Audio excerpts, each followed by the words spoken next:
Grand ஓப்பனிங்ல இந்த டமராவோட வீட்டை தான் காட்டுறாங்க. சோ இன்னைக்கு February 14 அப்படின்னு சொல்லி அவன் பாக்குறான். சோ இங்க பார்த்தா அந்த மட்ஸு அந்த பொண்ணும் பாத்துட்டு இருக்கா. சோ February 14 வந்துருச்சு, இந்த சாக்லேட் அவன்கிட்ட கொடுக்கணும் அப்படின்ற மாதிரி.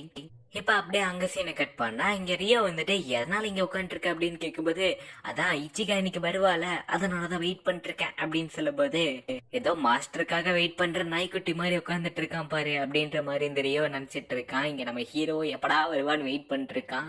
காலிங் பெல் அழுத்தினோடனே திறக்கும்போது அவ பயந்துடுறா. என்ன இங்கே வெயிட் பண்ணிருக்கீங்களா அப்படின்னு கேட்கும்போது, இன்னைக்கு February 14 அதான் உங்களுக்கு கிஃப்ட் கொடுக்கலான்னு வந்தேன் அப்படின்னு சொல்லும்போது, என் கிஃப்டத்தா அப்படின்ட்டு நம்ம ஹீரோ கை நீட்டுறான். நான் ஒன்றும் சாக்லேட்லாம் கொடுக்க போறதில்ல, இது வேற ஒரு விஷயம் அப்படின்னு சொல்லிட்டு டக்குன்னு ஹக் பண்ணிட்டு, சரி ஓகே இதான் உங்களோட கிஃப்ட் அப்படின்ற மாதிரி சொல்லிட்டு வெக்கப்பட்டு இருக்கா. சோ நான் போயிட்டு வரேன் அப்படின்ற மாதிரி போயிடுறாளா. இங்க பார்த்தா நம்ம ஹீரோ மைக் அடிச்சு விழுந்துடுறான். நான் உயிரோட தான் இருக்கியா, ஹாப்பியா இருக்கியா அப்படின்னு கேட்கும்போது, ஆமா ஆமா இந்த மாதிரி ஒரு கிஃப்டை நான் எதிர்பார்க்கவே இல்லை அப்படின்னு சொல்லிட்டு நம்ம ஹீரோ ஹாப்பியா உட்காந்துட்டு இருக்கான். ஏன்னா வந்துட்டு இச்சிகா வந்து சாக்லேட் தான் கொடுப்பான்னு சொல்லி நம்ம ஹீரோ நினைச்சிருப்பான். நான் அதை கொடுக்கல, இன்னைக்கு நான் தனியாவே நடந்து வந்துட்டேன் அப்படின்னு சொல்லும்போது, பரவாயில்லப்பா இதுல என்ன இருக்கு அப்படின்ற மாதிரி சொல்லும்போது இங்க ஹீரோயினுக்கு பயங்கர வெக்கமா இருக்கு.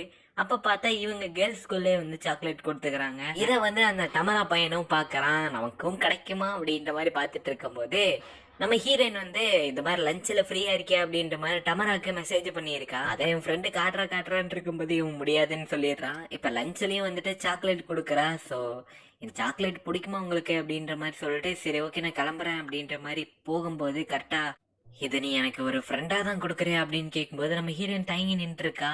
ஆமா அப்படின்ற மாதிரி சொல்லும் போது, எதனால கேக்குற அப்படின்னு கேட்கும்போது, இல்ல ஏன்னா நான் உன்னை லவ் பண்றேன் அப்படின்ற மாதிரி டமரா சொல்லிட்டு இருக்கான். இங்க பாரு நீ ஒரு விஷயம் நல்லா புரிஞ்சுக்கோ, இப்போதைக்கு ஆன்சர் பண்ணுன்ற அவசியம் கிடையாது, பொறுமையா டைம் எடுத்து நீ பொறுமையா பண்ணா போதும் அப்படின்னு மாதிரி சொல்லிட்டு அவன் போயிடுறான்.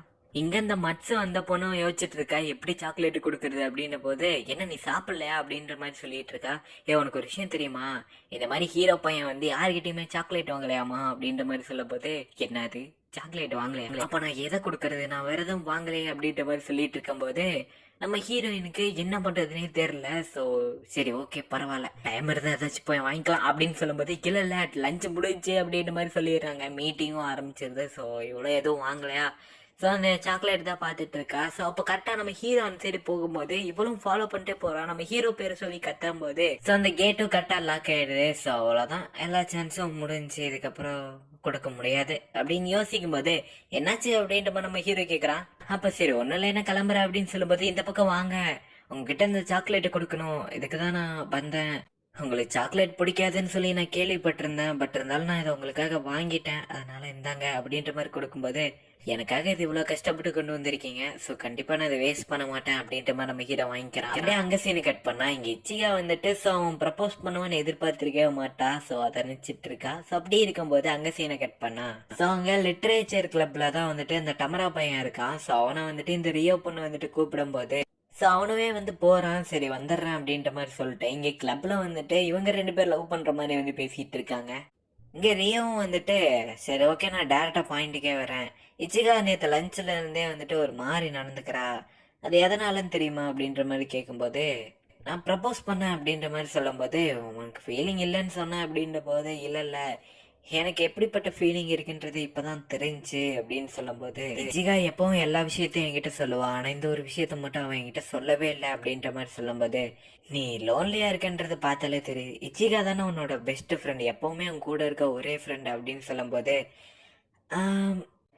ஏன் நான் தனியா தான் இருக்கேன், இச்சிகா தான் எனக்கு இருக்க ஒரே ஃப்ரெண்டு, அதுவும் எனக்கு ரொம்ப பிடிச்ச ஃப்ரெண்டு அப்படின்னு சொல்லும் போது, ஓ கடைசியில சாருக்கு ப்ரப்போஸ் பண்ற அளவுக்கு தைரியெல்லாம் வந்துருச்சா அப்படின்ற மாதிரி வந்துட்டு கலாய்ச்சிட்டு இருக்காளா. சோ இங்க பார்த்தா நம்ம ஹீரோயின் வந்து ஹீரோ கிட்ட பேசிட்டு இருக்கா. சோ எப்பவும் போலதான் பேசிட்டு இருக்கா, இருந்தாலும் லைட்டா டல்லா இருக்க மாதிரி இருக்கு அப்படின்னு நம்ம ஹீரோ நோட்டீஸ் பண்றான். டமராவை பத்தி சொல்லணும்னா ரொம்பவே நல்ல பையன், பட் இருந்தாலும் நான் ஏன் இவ்வளவு யோசிக்கிறேன்னு எனக்கு தெரியல அப்படின்ற மாதிரி போயிட்டு இருக்கும் போது வெளியில பார்த்தா நம்ம ஹீரோ உட்காந்துட்டு இருக்கான் ஸ்கூலுக்கு வெளியில.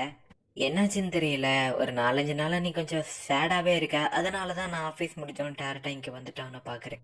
இல்ல நீங்க நினைக்கிற அளவுக்கு பெரிய பிரச்சனையெல்லாம் ஒண்ணும் இல்ல, நானே பாத்துக்கிறேன் அப்படின்னு சொல்லும் போது, இல்ல எதா இருந்தாலும் என்கிட்ட சொல்லு அப்படின்ற மாதிரி சொல்லும் போது, கொஞ்ச நேரம் பேசாம இருங்க, எப்ப பார்த்தாலும் எல்லாத்தையும் உங்ககிட்ட சொல்லிட்டே இருக்க முடியாது அப்படின்ற மாதிரி சொல்றா.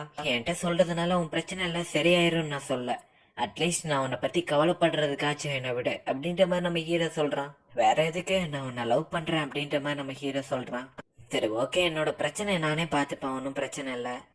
இப்ப இருக்க பிரச்சனைய நானே தான் சரி பண்ணும். அதுவும் இல்லாம நீங்க எனக்காக வெயிட் மட்டும் பண்ணுங்க அப்படின்னு சொல்லும்போது நம்ம ஹீரோ தலையில கைய வைக்கிறான். ஒரு நிமிஷம், தலையில இருந்து கைய எடுங்க அப்படின்னு மாதிரி சொல்லும்போது, அச்சோ லவ்வோட பவர் என்ன எடுக்க விட மாட்டேங்குது அப்படின்ற மாதிரி நம்ம ஹீரோ காமெடி பண்ணிட்டு இருக்கான். இப்ப நடந்து போயிட்டு இருக்கும்போது டமராவை நான் இன்னும் சூஸ் பண்ணாததுக்கு மெயின் ரீசனே ஹீரோ தான். எதனாலன்னு தெரியல, லவ்ன்ற பேச்சு எடுத்தாலே எனக்கு ஹீரோ நினப்பு தான் வருது. டமரா மேல அந்த மாதிரி ஒரு ஃபீலிங்கே வர மாட்டேங்குது. இதுக்கான ஒரு ஹானஸ்டான ரிப்ளைவை நான் கொடுத்தே ஆகணும் அப்படின்ற மாதிரி நம்ம ஹீரோ நினைச்சிட்டு இருக்கா. ஹானஸ்டான ரிப்ளைவை அதுவும் அவன் எப்படி என் கண்ணை பார்த்து சொன்னானோ அதே மாதிரியே நானும் சொல்லணும் அப்படின்னு சொல்லி நம்ம ஹீரோன்னு நினைக்கிறா. இந்த இடத்துல இந்த எபிசோட் முடியுது.